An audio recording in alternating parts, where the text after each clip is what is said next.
விஜயா கிராமத்து சமையல் பார்க்குறவங்க அனைவருக்கும் வணக்கம்.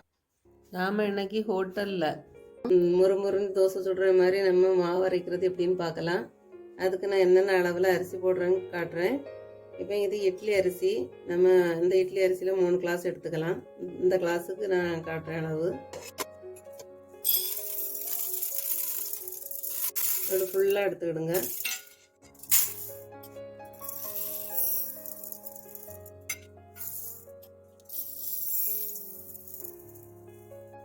மூணு கிளாஸ் ஃபுல்லாக எடுத்துக்கிடுங்க. இந்த மாதிரி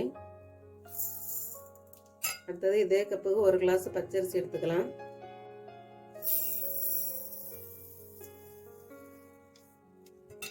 இந்த மாதிரி 1 கிளாஸ் பச்சரிசி எடுத்துக்கலாம். இதே கிளாஸில் 1 கிளாஸ் உளுந்து எடுத்துக்கலாம்.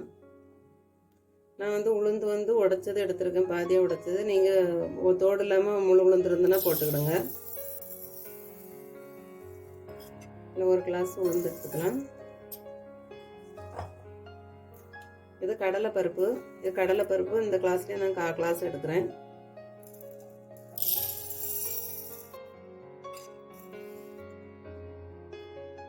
இது துவரம்பருப்பு. துவரம்பருப்பும் அதே அளவு 1/4 கிளாஸ் எடுத்துக்கிறேன்.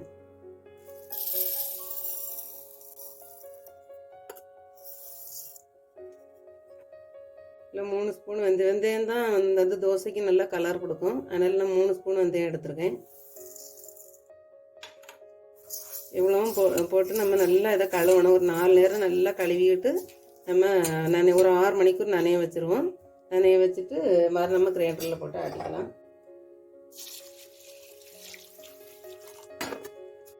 இந்த மாதிரி ஒரு 4 நேரம் நல்லா கழுவிட்டு நம்ம நனைய வச்சிடலாம். ஒரு 6 மணிக்கூர் கழித்து நம்ம கிரைண்டரில் ஆட்டலாம். இதே மாதிரி 4 நேரம் நல்லா கழுவியாச்சு. நம்ம தண்ணி ஊற்றி வச்சிடலாம்.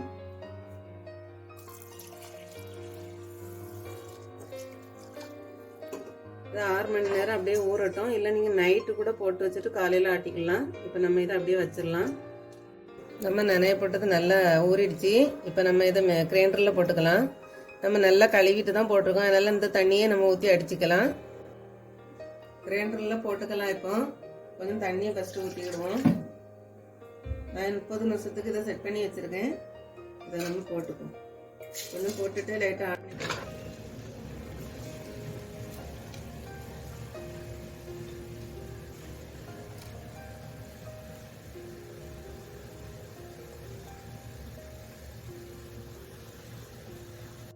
மாவு நல்லா ஆடிடுச்சு. இனி நம்ம இதை எடுத்துக்கலாம்.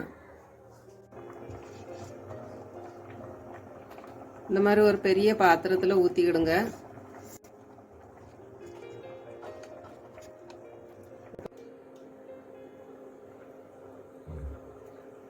இதுக்கு தேவையான அளவு உப்பு எடுத்துக்கலாம். கல் உப்பு எடுத்துருக்கேன் நான் 4 ஸ்பூனும். இதை போட்டுக்கலாம்.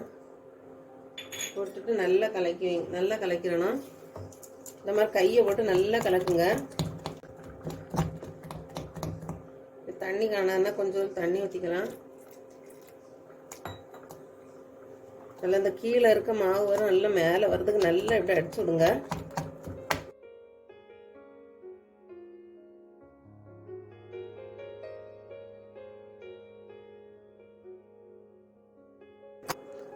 நல்லா கலக்கியாச்சு.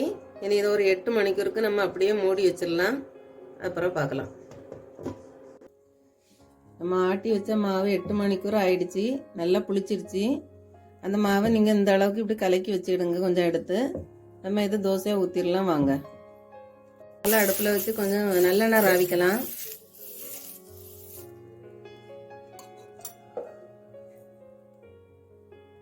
ஒரு அப்பம் மாவு ஊற்றிக்கலாம்.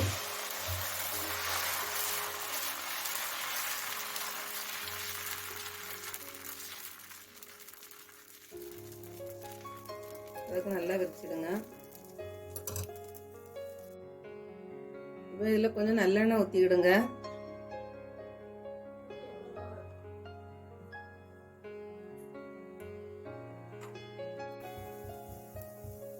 இப்போ பாருங்க நல்லா செவக்க வந்துடுச்சு. நீங்கள் இந்த மாதிரியே எடுத்து கூட சாப்பிடலாம். ஆனால் நான் மாற்றி போடுறேன். பாருங்கள் எவ்வளோ கலராக இருக்குன்னுட்டு. வெந்தயம் நிறைய போட்டாலே இந்த கலர் வரும். நீங்கள் வெந்தயம் கொஞ்சம் நிறைய போட்டுடுங்க.